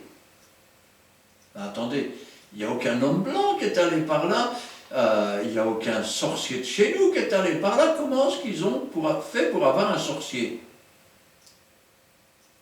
Comment dans le premier village, on croit à un Dieu tout-puissant qui a tout créé et qui est amour. Et donc on répand l'amour. Et comment dans le village d'à côté, on fait de la sorcellerie et on vous met dans la marmite pour bouillir. Il est la lumière qui éclaire tout homme venant dans le monde. Et au moment où il éclaire l'être humain, je vais le dire autrement, est-ce Moïse qui a rencontré Dieu ou est-ce Dieu qui s'est fait connaître à Moïse? C'est Dieu qui s'est fait connaître à Moïse. Est-ce Abraham qui a rencontré par hasard Dieu ou est-ce que c'est Dieu qui s'est fait connaître et qui a parlé à Abraham? Est-ce que c'est Jacob qui a rencontré par hasard Dieu ou est-ce que c'est Dieu qui a rencontré Jacob et qui lui a parlé? Il est la lumière du monde. Il est la lumière qui éclaire, écoutez bien, qui éclaire tout homme venu dans le monde. Celui qui a reçu peu, il lui sera demandé peu, comme ces gens en Amazonie. Celui qui a reçu beaucoup, il lui sera demandé beaucoup. Or, en général, celui à qui on pardonne peu aime peu, et celui à qui on pardonne beaucoup aime beaucoup. Il est la lumière véritable qui, en venant dans le monde, éclaire tout homme. Elle était dans le monde. Et je vais vous dire une chose. Dieu fait pleuvoir sur les bons comme sur les méchants. C'est une bénédiction. Il fait luire son soleil sur les bons comme sur les méchants. C'est une bénédiction. Amen. Mais en plus, il a mis dans la pensée de l'homme, dans la pensée de tous les hommes, la pensée de l'éternité. Ça veut dire que ça aussi, c'est une pensée qui doit nous amener à la lumière. L'homme a la sensation, et il sait, que la mort n'est pas la fin. C'est une transition vers autre chose. Ce qu'il ne sait pas, c'est quoi? Pourquoi Dieu a mis cela? Pour que l'homme cherchasse en tâtonnant, afin que la parole s'accomplisse, comme Jésus disait, cherchez, et vous trouverez. Frappez, on vous ouvrira. Elle était dans le monde, et le monde a été fait par elle, et le monde ne l'a pas connue. Elle est venue chez les siens, c'est-à-dire dans son peuple Israël, et les siens ne l'ont point reçue. Mais à tous ceux, à toi, qui écoutes cette vidéo aujourd'hui, si tu veux le recevoir, à tous ceux qui l'ont reçu, à ceux qui croient, la foi vient de ce qu'on entend vient de la parole de Dieu, en son nom, car la lumière a un nom, c'est Jésus-Christ. Emmanuel, Dieu avec nous. Elle a donné le pouvoir. Voilà une bénédiction. Dieu t'a donné le pouvoir de devenir un enfant de Dieu. Aussi longtemps que tu n'as pas connu Jésus, aussi longtemps que tu n'as pas connu son amour, aussi longtemps que tu n'as pas connu sa parole, tu n'as pas le pouvoir. C'est le diable qui te tient dans l'esclavage. Ah, il y a des gens qui disent, oui, mais si je deviens chrétien, je ne pourrai plus fumer, je ne pourrai plus boire, je ne pourrai plus aller au café, je ne pourrai plus faire ci. Non! Tout est permis, mais tout n'est pas utile. Et c'est pas que tu ne peux pas, tu n'en as plus besoin. Tu n'en as plus besoin. Tout ce qui était, je vais dire, des désirs ou des choses qui, pour essayer de combler ton cœur, tu n'en as plus besoin, ton cœur est comblé. Comment Dieu a-t-il donné ce pouvoir? Pour entrer dans la maison d'un homme fort, il faut d'abord le lier. Et le Seigneur a lié les puissances sataniques, afin que ton âme puisse entendre la parole de Dieu et que tu puisses prendre librement ta décision. C'est cela qu'il dit, je t'ai donné le pouvoir, c'est une bénédiction. Ainsi donc, il a donné le pouvoir de devenir enfant de Dieu. Il t'a donné à toi le pouvoir de décider, c'est ce qu'on appelle le libre arbitre. Quand tu as des esprits méchants, quand tu as le diable qui conduit le monde à sa destruction, est-ce que tu crois que ce n'est pas une bénédiction d'avoir le pouvoir de décider, d'avoir ton libre arbitre et de décider en toute connaissance de cause? Si oui ou non, tu acceptes la délivrance ou si tu restes dans ton esclavage, c'est une bénédiction. Lesquels sont nés non du sang. C'est pas parce que papa et maman sont chrétiens que tu es chrétien, ça n'a rien à voir. Hein? Ni de la volonté de la chair. C'est pas par les efforts que tu arriveras à te sauver, parce que tu n'es jamais qu'un homme faible, ni de la volonté de l'homme. Pendant toute ta vie, tu as essayé, tu n'y es pas arrivé. Mais de Dieu. Et ça, c'est une bénédiction. Que Dieu, qui a créé tout un univers, dans lequel la terre n'est qu'une poussière, et sur cette terre, je ne suis qu'une poussière, mais Dieu a posé des regards sur cette poussière. C'est une bénédiction. Dieu a aimé cette poussière, c'est une bénédiction. Et tu dis, je ne comprends pas. Alors, écoute-moi bien. Quand tu es venu au monde, pour ton père et ta mère, tu n'étais pas plus ni moins que ton frère ou ta sœur. À l'école, tu n'étais ni plus ni moins qu'un autre élève. Quand tu vas à la mutuelle, tu n'es pas plus ni moins qu'un autre inscrit à la mutuelle. Quand tu vas au chômage, tu n'es ni plus ni moins qu'un autre chômeur. Quand tu vas à la commune, tu n'es ni plus ni moins qu'un autre numéro. C'est la vérité. Et même quand tu meurs et qu'on t'enterre, tu n'es ni plus ni moins que le numéro 1 tel enterré là-bas. Mais pour Dieu, tu es spécial. Amen. Amen. Pour Dieu, tu es spécial. Pour toi, il t'a tant aimé. Son fils est mort sur la croix. Et il a dit, Père, pardonne-leur, ils ne savent pas ce qu'ils font. Dieu t'aime d'un amour éternel. Et s'il n'y avait eu que toi à sauver, et que tout le monde soit parfait sur la terre, Jésus serait venu quand même pour toi. Parce qu'il t'a aimé et il t'aime toujours. Amen. Ainsi, la volonté de Dieu, c'est que tu viennes à la connaissance de la parole de Dieu. Et qu'ainsi, tu sais comment il appelle ceux qui sont parvenus à la connaissance de sa parole? Il les appelle des dieux, avec un petit d. Mais passons maintenant au don que Dieu a fait. Nous avons vu qu'il a donné son Fils. Nous avons vu qu'il a, comme bénédiction, qu'il a brisé nos fers, qu'il a brisé nos chaînes, qu'il a renvoyé libres les opprimés. Nous avons vu que nous devons faire attention à l'illusion, parce qu'on ne peut pas espérer la bénédiction de Dieu tout en s'opposant à l'écriture de Dieu. Maintenant, on va voir que Dieu a fait aussi d'autres dons. Et pour ça, nous pouvons aller dans Jean, chapitre 14, à partir du verset 15, jusqu'au verset 21. Jean chapitre 14, de 15 à 21. Si vous m'aimez, gardez mes commandements, et moi, je prierai le Père, et il vous donnera un autre consolateur, afin qu'il demeure éternellement avec vous. L'Esprit de vérité que le monde ne peut recevoir parce qu'il ne le voit point et ne le connaît point.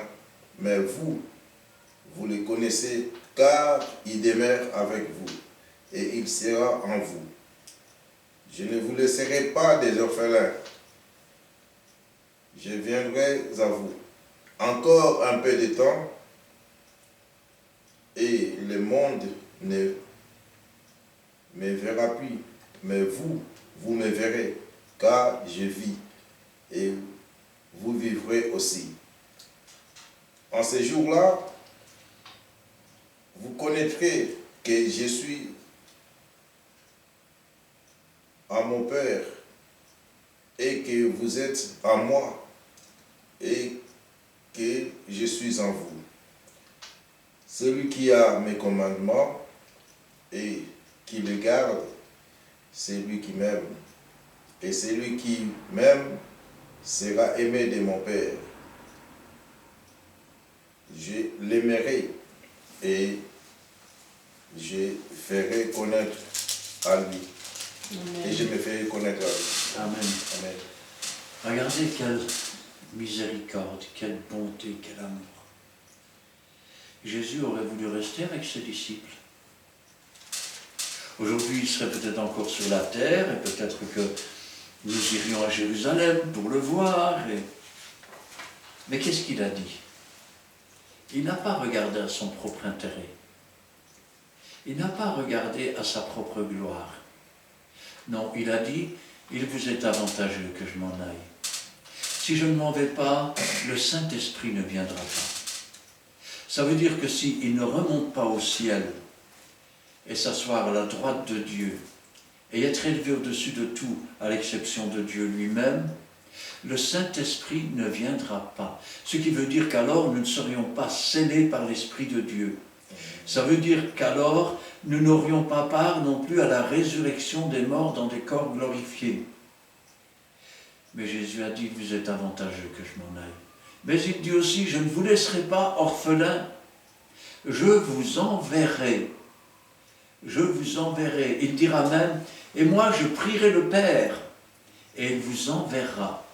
Dieu va nous envoyer en réponse à la prière de Jésus, Pourquoi peut-il parler ainsi? Jésus obéissait à tout ce que Dieu attendait de lui. Et quand il élevait la voix pour prier, vous savez ce que ça donnait à peu près? Pour moi, Père, je sais que tu m'exauces toujours. Êtes-vous toujours exaucé? Pour moi, Père, je sais que tu m'exauces toujours. Pourquoi savait-il que Dieu allait l'exaucer? Parce qu'il obéissait à sa parole. Parce que ce qu'il demandait, il le demandait selon la volonté de Dieu et la volonté de l'Esprit de Dieu. Pas pour assouvir ses passions. Pas, je vais dire, pour s'élever en orgueil. Alors il savait que Dieu allait l'exaucer. Voulez-vous que Dieu exauce toutes vos prières? Celui qui prie en vérité et en esprit, Dieu l'exauce. Dieu l'exauce. Parce que les prières qu'il fait, c'est en vérité. Et c'est encore une bénédiction de pouvoir ainsi, je vais dire, être scellé par le Saint-Esprit, recevoir le Consolateur, voir nos prières être exaucées, voir des prodiges, voir des miracles, voir les plus vils des pécheurs tomber à genoux, pleurer, demander pardon au Seigneur et devenir, pourquoi pas, des pasteurs. Amen.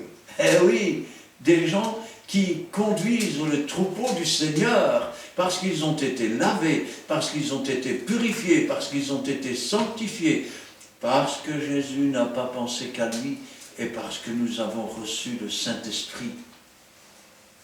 Et avec ce Saint-Esprit, Jésus a donné aussi, ce sont des bénédictions, il a donné des ministères et des dons qui sont une puissance. Alors pour ça, j'aimerais voir avec vous 1 Corinthiens chapitre 12. Et nous lirons là les 14 premiers versets. 15 à 21, 14 premiers versets. Donc, 1 Corinthiens 12, 1, 14. Pour ce qui concerne les dons spirituels, je ne veux pas, frères, que vous soyez dans l'ignorance. Vous savez que lorsque vous étiez païens, vous vous laissiez entraîner vers les idoles muettes, selon que vous étiez conduits. C'est pourquoi je vous déclare que nul, s'il parle par l'Esprit de Dieu, ne dit « Jésus est anathème » et que nul ne peut dire « Jésus est le Seigneur » si ce n'est par le Saint-Esprit. Il y a diversité de dons, mais le même Esprit. Diversité de ministères, mais le même Seigneur. Diversité d'opérations, mais le même Dieu qui opère tout en tous. Or, à chacun la manifestation de l'Esprit est donnée pour l'utilité commune.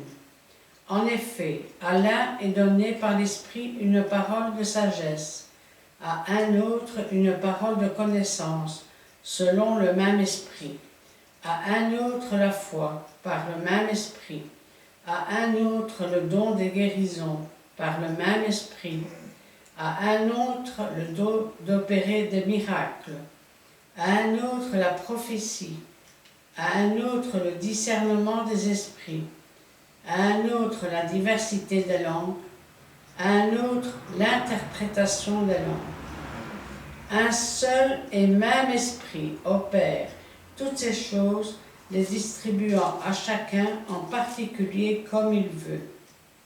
Car comme le corps est un et a plusieurs membres, et comme tous les membres du corps, malgré leur nombre, ne forment qu'un seul corps, ainsi en est-il de Christ.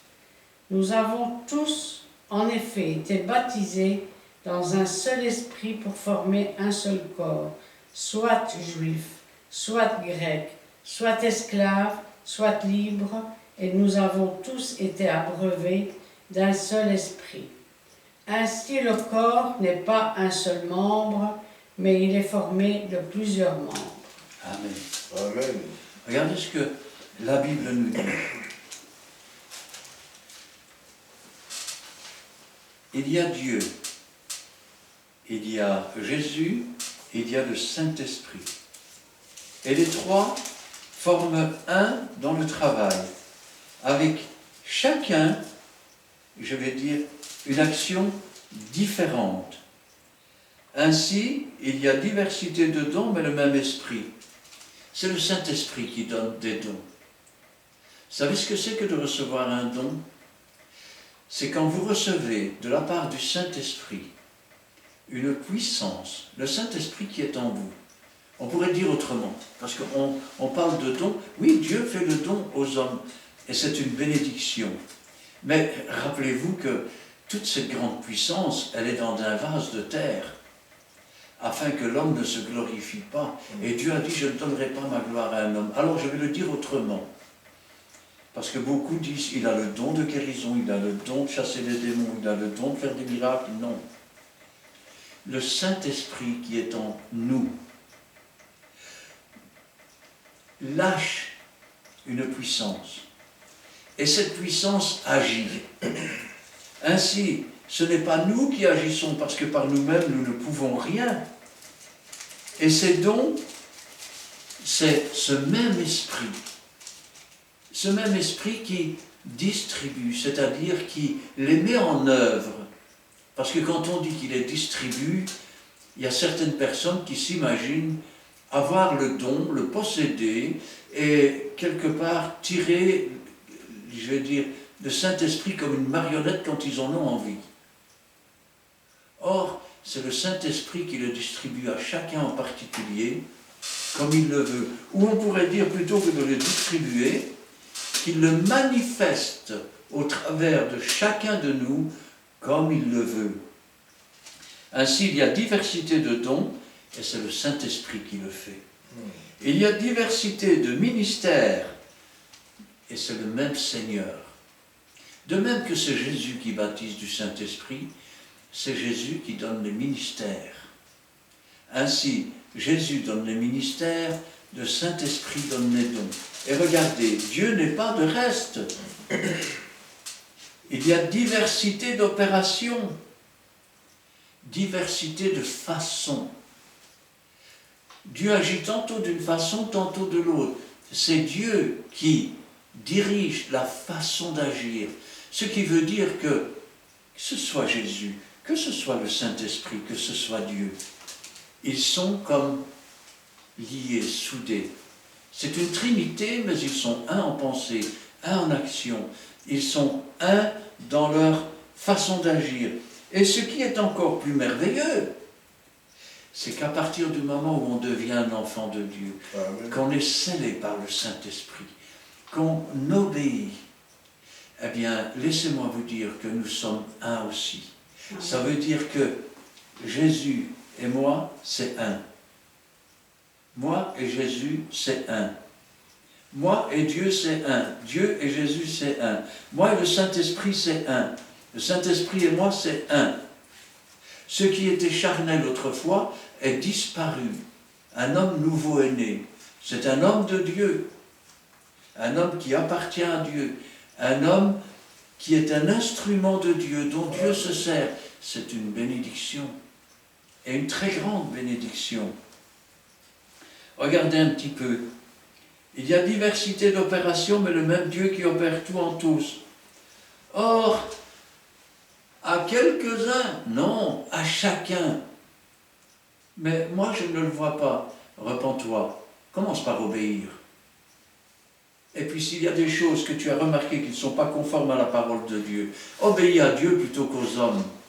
Rappelle-toi ce que Paul disait quand on lui a dit, non, Pierre disait, quand on lui a dit, ce Pierre qui avait renié Jésus parce qu'il avait peur, mais maintenant, rempli du Saint-Esprit, il se présente devant eux, et eux disent, c'est fini, vous ne parlez plus de Jésus, on vous l'interdit.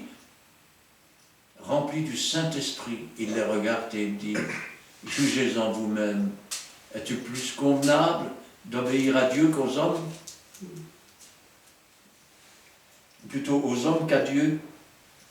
Or, à chacun, la manifestation de l'Esprit est donnée pour se vanter, pour se glorifier, tu n'auras jamais rien. Pour l'unité commune. C'est le Saint-Esprit qui nous soude les uns aux autres. Amen. C'est le Saint-Esprit qui, distribuant les dons, fait que nous nous complétons les uns les autres. En effet, à l'un est donné par l'Esprit une parole de sagesse. Une parole, on va dire, de Jésus. Car la sagesse a bâti sa maison, l'a taillé ses 7 colonnes. Jean aux 7 églises. Moi, dit Jésus, je bâtirai mon église. À un autre, une parole de connaissance. Pas seulement la connaissance de la parole de Dieu, ça peut être la connaissance d'événements, ou la connaissance, ça peut être aussi le fait de savoir si quelqu'un est de Dieu ou il n'est pas, si quelqu'un est possédé ou ne l'est pas. C'est pas marqué sur son front. Seul l'Esprit sonde les choses. Amen. Remarquez, Jésus sonde les cœurs et les reins, et Dieu aussi. En effet, à l'un donné par l'Esprit une sagesse, à l'autre une parole de connaissance selon le même Esprit, à un autre la foi. Oh, mais je pensais que la foi, c'est moi qui l'avais. Moi j'ai la foi, vous savez. C'est une bénédiction. C'est un don de Dieu. C'est le Saint-Esprit qui a distribué cette foi afin que tu sois inébranlable. C'est une bénédiction. Par le même Esprit, à un autre le don des guérisons. Ça veut dire que tu t'approches, Seigneur intervient pour cette personne et elle guérit. Tu t'approches près d'une autre et sans que tu ne le veuilles, le Seigneur t'a guéri, mon frère ou ma sœur, et la chose s'accomplit. Parce que ce n'est pas ta bouche qui l'a, toi tu as ouvert la bouche, mais un autre l'a remplie et c'est le Saint-Esprit qui a agi. Un autre, la guérison par le même esprit. À un autre, le don d'opérer des miracles. À un autre, la prophétie. À un autre, le discernement des esprits. À un autre, la diversité des langues. Alors, je vais faire une petite parenthèse parce que j'ai remarqué que même dans le texte, ça n'y figure pas. Alors, je peux vous dire que dans les dons du Saint-Esprit, il y a le parler en langue. Le parler en d'autres langues, c'est une chose différente. Le jour de la Pentecôte, ils ont parlé en d'autres langues, selon que l'Esprit leur donnait de s'exprimer, quoique toute langue soit une langue. Il y a le langage des hommes, le langage des anges. Il y a aussi le chant en langue et l'interprétation des langues. Alors, la diversité des langues. À un autre, l'interprétation des langues. Et regardez, un seul et même esprit opère toutes ces choses, les distribuant chacun en particulier comme il veut. Nous pourrions dire que Dieu est un Dieu d'ordre, et que Dieu, le Saint-Esprit, est un Dieu d'ordre. Et que donc, il distribue cela pour, je vais dire, faire grandir le corps de Christ, pour nous souder les uns les autres, et pour que nous comprenions que Dieu ne nous a pas appelés à nous tout seuls, mais qu'il a fait de nous son armée et son peuple. Car comme le corps est un et a plusieurs membres, et comme tous les membres du corps, malgré leur nombre, ne forment qu'un seul corps, ainsi en est-il de Christ.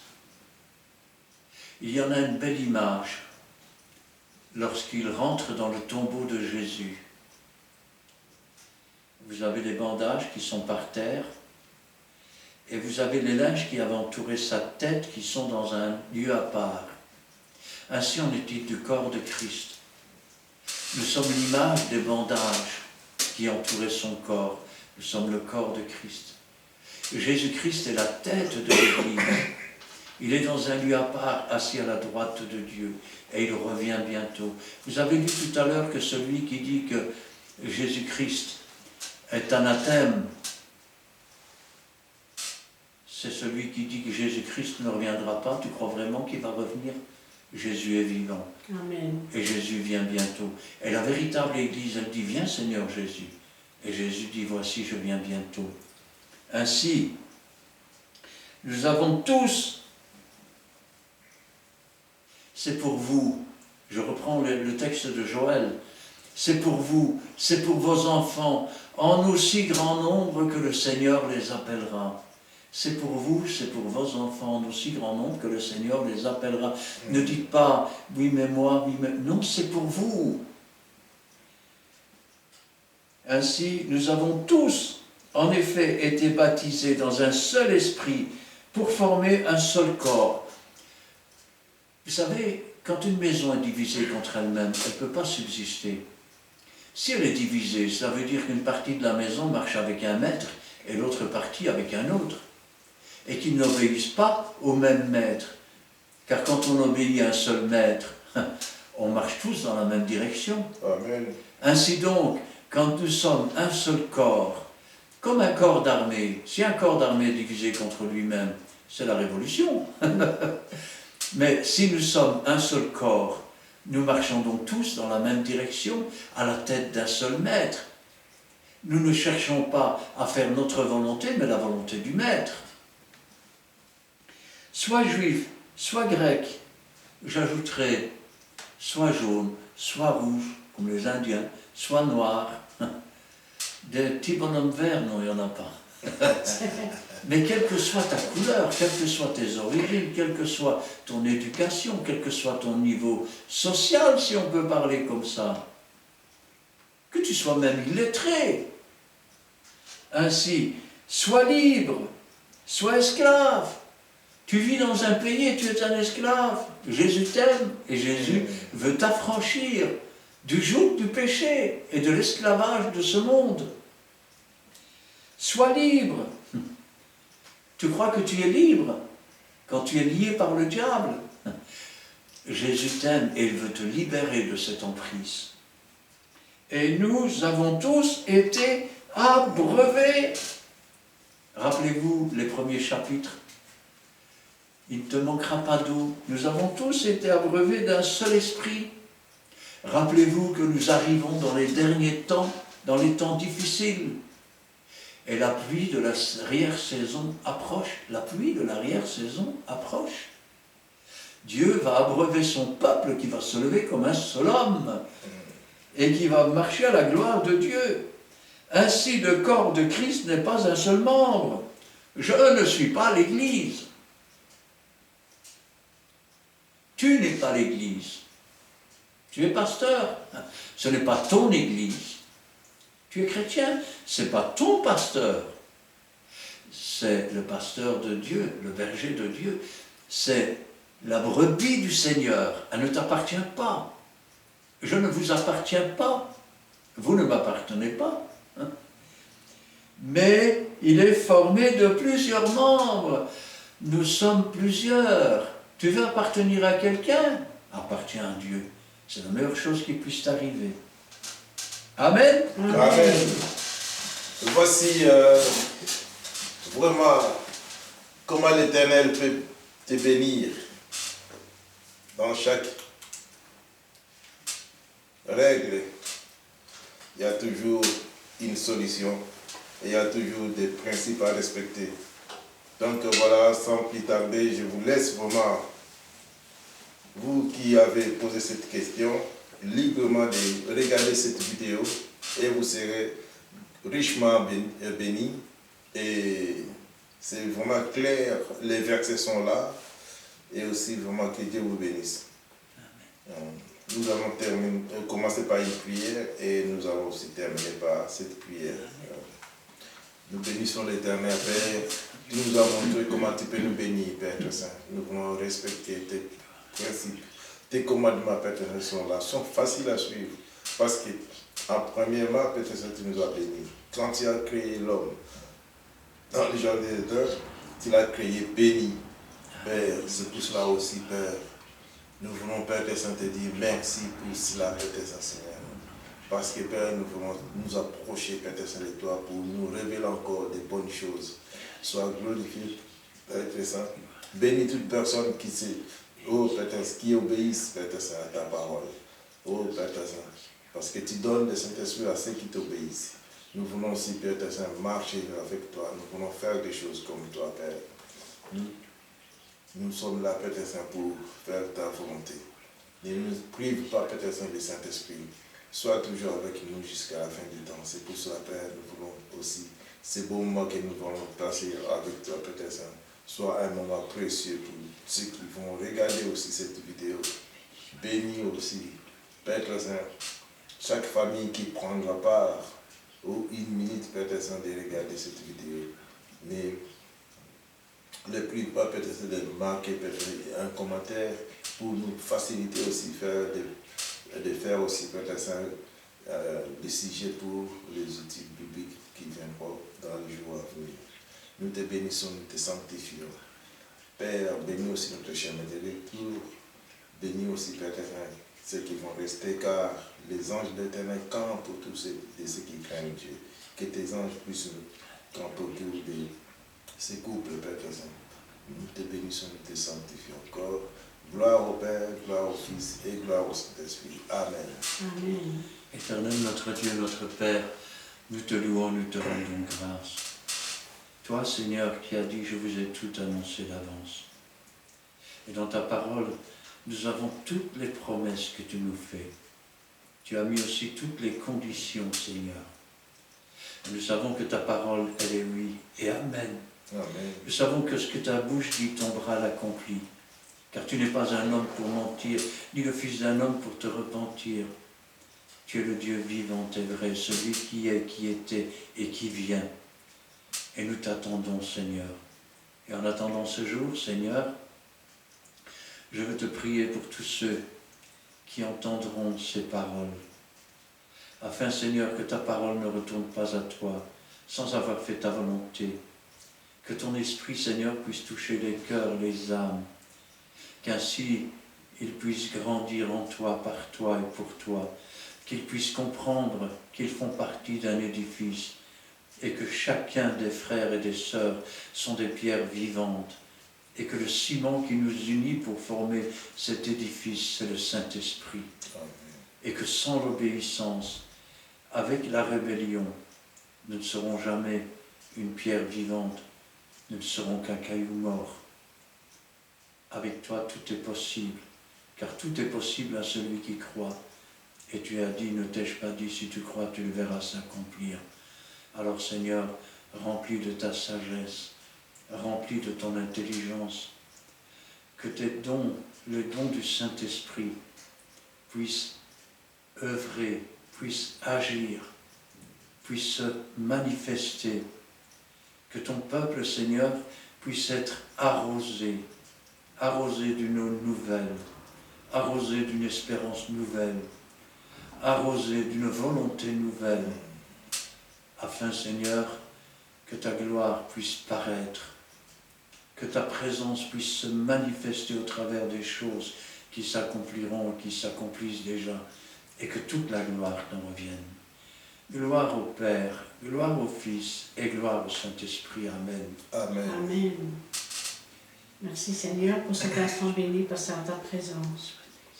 Merci pour cette étude biblique que tu nous as permis de faire en ton nom et pour ta gloire. Merci pour tes bénédictions que tu nous as accordées durant cette année écoulée et les réponses à nos questions. Et nous savons que durant cette année nouvelle de grâce, tu vas continuer à agir le même, car tu es toujours le même, hier, aujourd'hui, éternellement. Tu ne changes pas. Apprends-nous à te rester fidèle. Apprends-nous à t'obéir dans les petites choses comme dans les grandes choses. Car c'est toi qui nous fais grandir en toi, pour toi et par toi, à travers ta parole qui est vraie, qui est non sur notre sentier. Merci Seigneur, car aujourd'hui encore, tu vas bénir tout un chacun qui va regarder et écouter cette vidéo sur le thème « Comment Dieu va te bénir ». Vous qui êtes fidèles, vous qui écoutez, vous qui regardez la vidéo, écoutez vraiment de tout votre cœur, relisez votre Bible, car vous verrez que tout ce qui a été dit est vrai et que Dieu intervient pour chacun de vous. Si vous-même vous êtes sincère du fond de votre cœur et vous vous approchez de Dieu, car Dieu fait tomber toutes les chaînes et le Saint-Esprit vous guidera dans toute la vérité. C'est Jésus qui est venu sur cette terre, non pas pour vous juger, mais pour vous sauver. Il est la lumière du monde. Et que sa lumière brille dans ce monde qui va à la dérive, que sa lumière brille dans tous les coins sombres de ce monde, non pas pour nous glorifier, mais pour glorifier son beau et divin nom. Soyez fidèles et manifestez-vous. N'hésitez pas par un commentaire, un like, une question, et les serviteurs ici présents se feront la joie de vous répondre à travers la parole de Dieu qui est vraie. Soyez bénis dans le bon nom de Jésus-Christ, notre Seigneur et Sauveur. Amen. Amen. Et voici, nous arrivons quasiment à la fin. On vous laisse le temps. On va commenter, même moi, pour que vous ayez encore le souci de regarder bien cette vidéo. Donc, quant à nous, on vous dit à la prochaine. C'est jeudi prochain. Que Dieu vous bénisse. Bye bye. Amen.